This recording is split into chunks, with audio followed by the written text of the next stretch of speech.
욥기 말씀입니다. 24장 18에서 25절까지 말씀입니다. 구약 성경 784면에 나와 있습니다.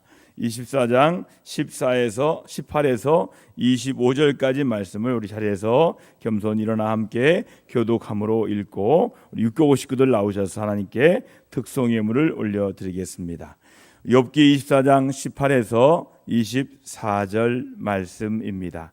18절 말씀을 제가 읽겠습니다. 그들은 물 위에 빨리 흘러가고 그들의 소유는 세상에서 저주를 받나니 그들이 다시는 포도원 길로 다니지 못할 것이라. 가뭄과 더위가 눈 녹은 물을 곧 빼앗나니 수월이 범죄자에게도 그와 같이 하느니라. 모태가 그를 잊어버리고 구더기가 그를 달게 먹을 것이라. 그는 다시 기억되지 않을 것이니 부리가 나무처럼 꺾이리라. 그는 임신하지 못하는 여자를 박대하며 과부를 선대하지 아니하는도다. 그러나 하나님이 그의 능력으로 강포한 자들을 끌어내시나니 일어나는 자는 있어도 살아남을 확신은 없으리라. 하나님은 그에게 평안을 주시며 지탱해 주시나 그들의 길을 살피시도다. 그들은 잠깐 동안 높아졌다가 천대를 받을 것이며 잘려 모아진 곡식 이삭처럼 되리라. 함께합니다. 가령 그렇지 않을지라도 능히 내 말을 거짓되다고 지적하거나 내 말을 헛되게 만들 자 누구랴. 아멘. 이는 하나님 살아계신 하나님의 말씀입니다. 자리에 앉으시고 육교 식구들 나오셔서 하나님 앞에 특송 예물을 올려드리겠습니다.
아멘. 하나님께 영광을 드리겠습니다. 감사합니다.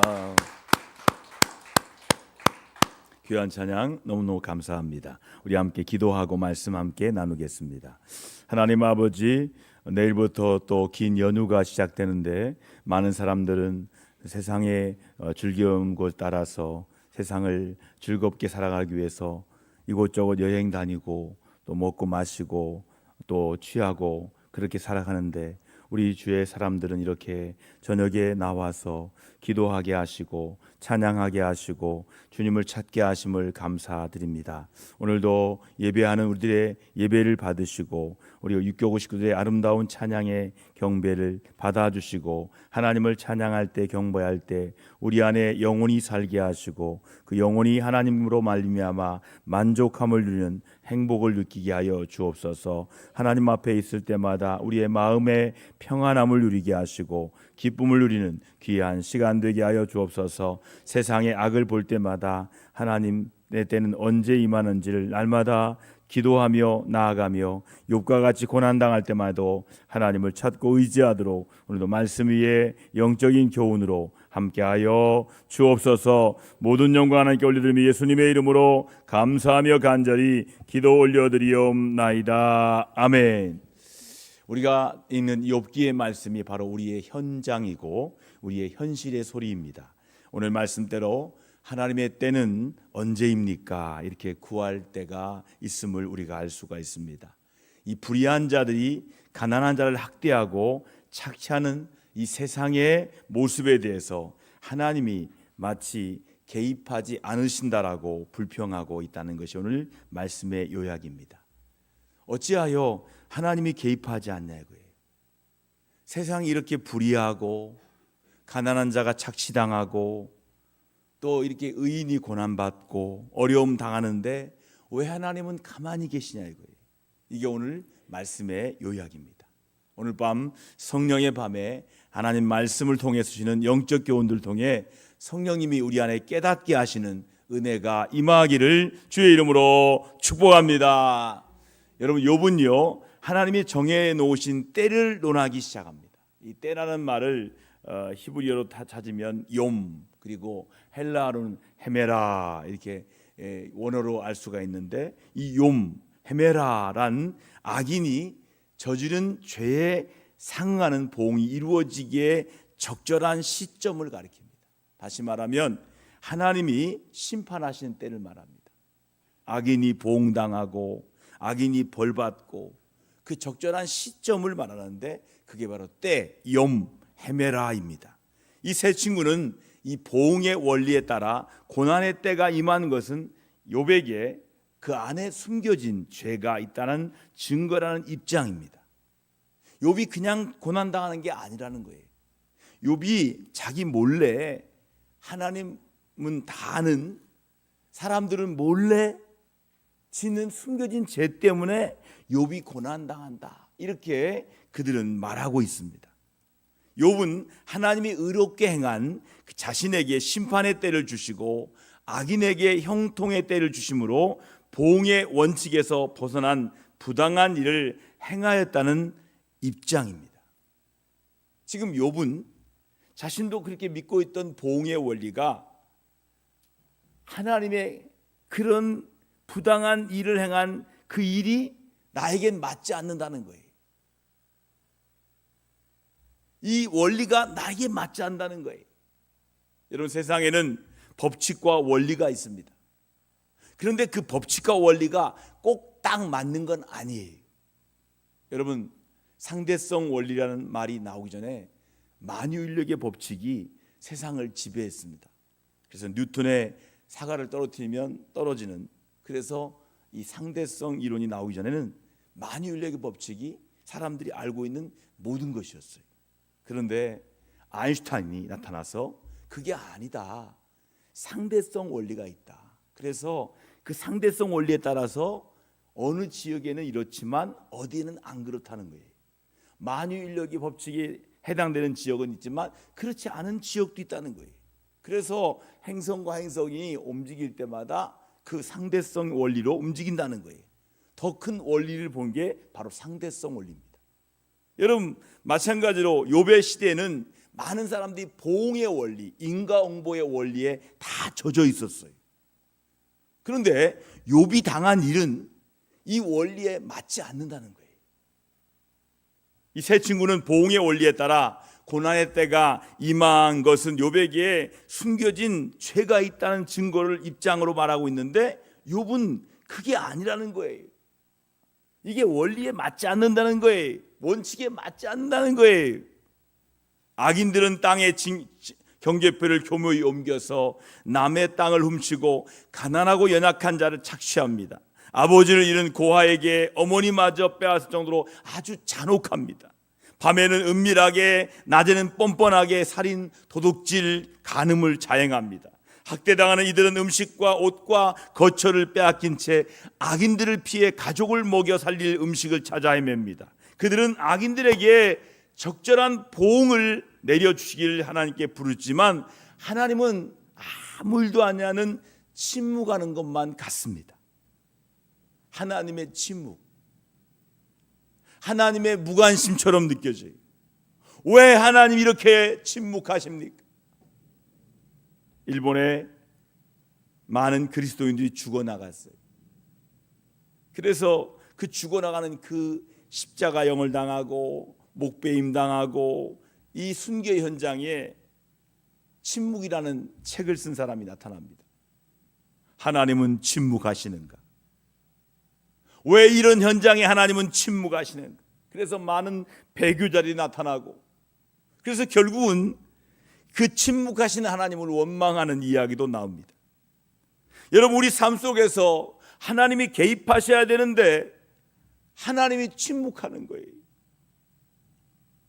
오늘 새벽에도 말씀드렸지만 어느 한 목사님이 정말 온 몸을 다해서 교회를 건축하기 위해서 열심히 하는데 교회 건축이 멈춰졌어요. 2년 동안 애간장이 타는 거예요. 앞에 있는 건물은 이렇게 모양은 돼 있는데 인테리어를 할 돈이 없어요. 인테리어를 헌금하기로 했던 그분이 어려움 당해서 못하는 거예요. 그러니까 건축이 멈춰지는 거예요. 매일매일 기도하다가 너무너무 지쳐서 하나님, 차라리 내가 죽어야 되는 겁니까? 하나님, 내가 죽는 것이 하나님 뜻입니까? 하나님이 침묵하는 것을 볼 때마다 얼마나 그 목사님의 기도가 바싹바싹 마르겠습니까? 그러나 하나님은 때가 되면 반드시 응답하는 줄 믿습니다.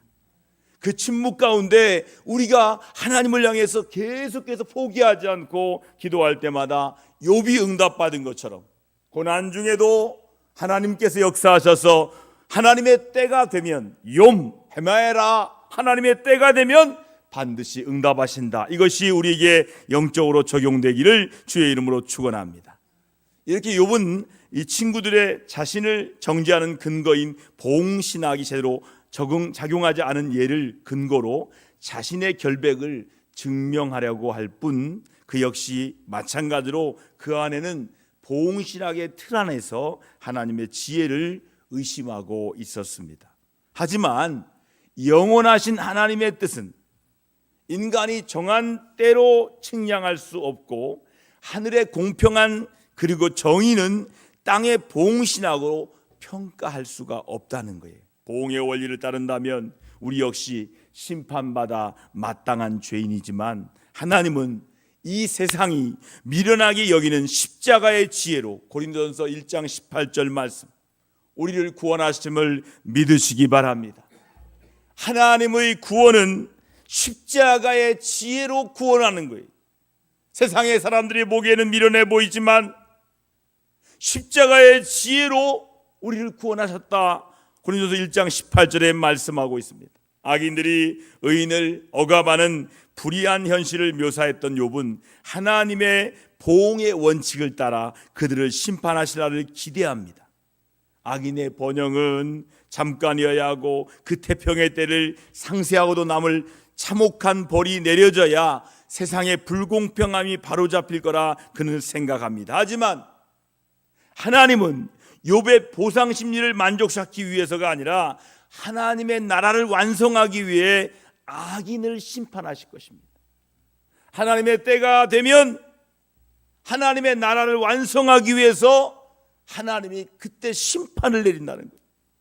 여러분, 우리가 헤아리는 심판의 때와 방법과 다르기에 마치 하나님이 악인들을 보호하는 것처럼 보이는 상황도 있겠지만 하나님은 의인들의 탄식과 부르짖음을 단 하나도 땅에 떨어지지 않으시고 하늘에 다 모아 두시고 계십니다. 그래서 반드시 하나님의 때, 하나님의 뜻이 다 이루어짐을 반드시 믿으시고 오늘도 기도하고 인내하고 기다리시는 성령의 밤 되기를 주의 이름으로 축복합니다.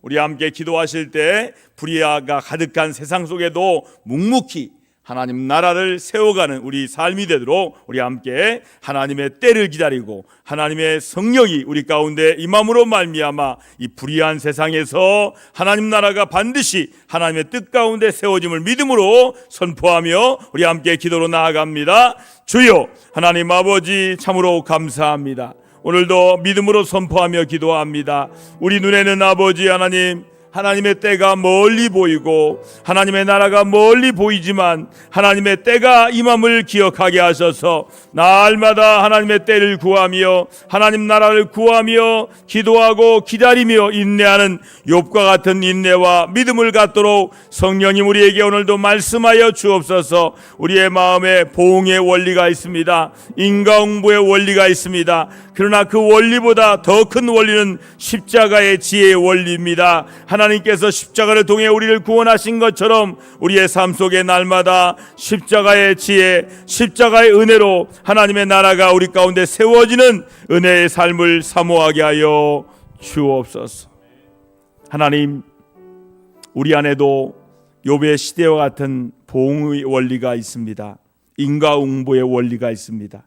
악인은 심판받고 의인은 복받는 그 마음의 그 원리를 갖고 있는 한 하나님의 놀라운 섭리를 헤아릴 수가 없음을 오늘 말씀을 통해 교훈받게 하시고 우리의 마음의 원리와 원칙이 다 말씀 앞에 십자가의 지혜 앞에 산산소가 부서지게 하셔서 오직 하나님께서 때가 되면 하나님의 뜻이 십자가의 지혜 은혜 가운데 이루어진 걸 믿고 오늘 밤에도 십자가의 지혜와 십자가의 은혜를 구하며 하나님의 성령의 역사를 기대하는 귀한 밤 되게 하여 주옵소서. 내가 원하는 때가 아니라 하나님이 정하신 때에 하나님의 뜻이 이루어진 줄 믿고 오늘도 그 믿음 갖고 하나님 나라 세워가는 우리의 기도의 시간 되게 하여 주옵소서. 우리를 죄악 가운데 인도하셔서 십자가로 구원하신 우리 구주 예수님의 이름으로 감사하며 간절히 사모하며 기도 올려드리옵나이다. 아멘.